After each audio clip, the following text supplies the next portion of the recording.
নমস্কার, সঞ্চিতার রান্নাঘরে সবাইকে স্বাগত। আজকে আমি দেখাবো চারাপোনা মাছের কবিরাজি ঝোল। প্রথমেই আমি এখানে নিয়ে নিয়েছি চারাপোনা মাছ, এটা রুই মাছ। এর মধ্যে দিয়ে দিচ্ছি অল্প লবণ আর দিচ্ছি অল্প হলুদ। আমি মেখে রেখে দেবো। আগেকার দিনে মানুষ অসুস্থ হলে তখন কবিরাজরা এই ধরনের মাছের ঝোল করে দিতে বলতেন। সেই মাছের ঝোলই আমি করে দেখাচ্ছি।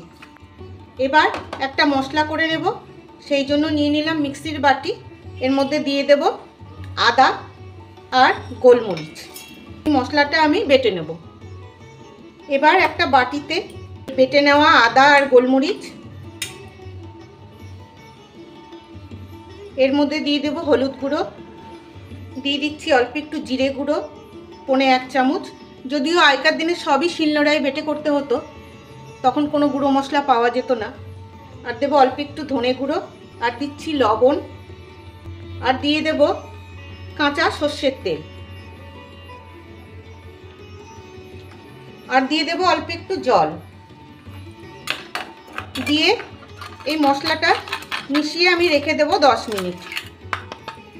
নিয়ে নিয়েছি কিছু সবজি, আছে পেঁপে, কাঁচা কলা, আলু আর পটল।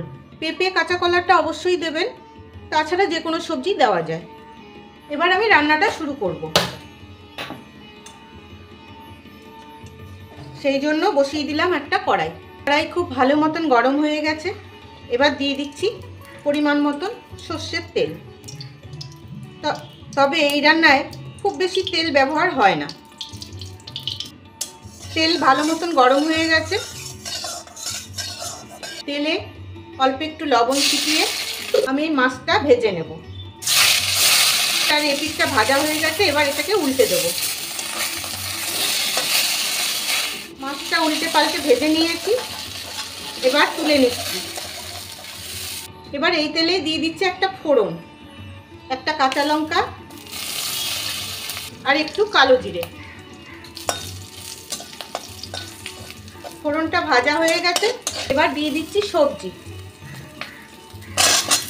দিয়ে দেবো অল্প লবণ, দিয়ে এবার এই সবজিটা অল্প একটু ভেজে নেব। ঢাকা দিয়ে ভেজে নেব। সবজি অল্প ভেজে নিয়েছি, এবার এর মধ্যে রেখে দেবো এই যে গুলে রাখা মশলাটা।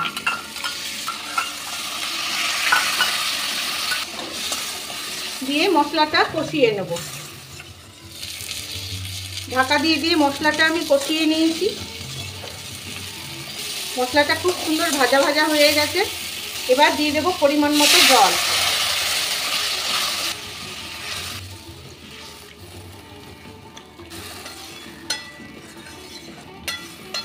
দিয়ে দিচ্ছি অল্প একটু টমেটোটা যদিও অপশনাল। এই রান্নায় আগেকার দিনে টমেটো গরমকালে পাওয়া যেত না, কিন্তু আমি দিলাম এটা।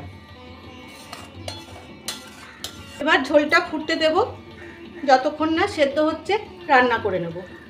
ঝোলটা মোটামুটি ফুটে গেছে। এবার এর মধ্যে দিয়ে দিচ্ছি মাছ, দিয়ে ঢাকা দিয়ে সেদ্ধ হওয়া অবধি রান্না করে নেব।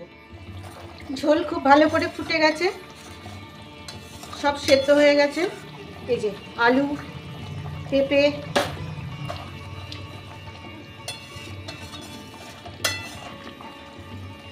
এবার দিয়ে দেব 2-4 দানা চিনি। এটা যদিও অপশনাল, আমি একটু সব রান্নায় চিনি দিই তাই দিলাম।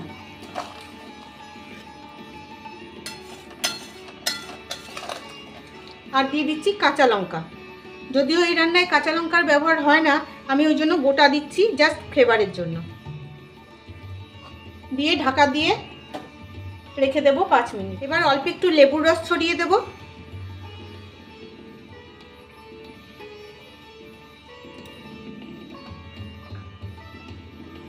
ব্যাস, এবার এইভাবে পরিবেশন করলেই হয়ে গেল। কেমন লাগলো আপনাদের? বানালে কিন্তু জানাবেন। আর ভালো লাগলে ইউটিউব থেকে দেখলে একটা সাবস্ক্রাইব, আর ফেসবুক থেকে দেখলে একটা ফলো করে দেওয়ার অনুরোধ রাখছি। আর হ্যাঁ, শেয়ারও করে দেবেন। তবে আজকের মতন আসি। ভালো থাকবেন সবাই।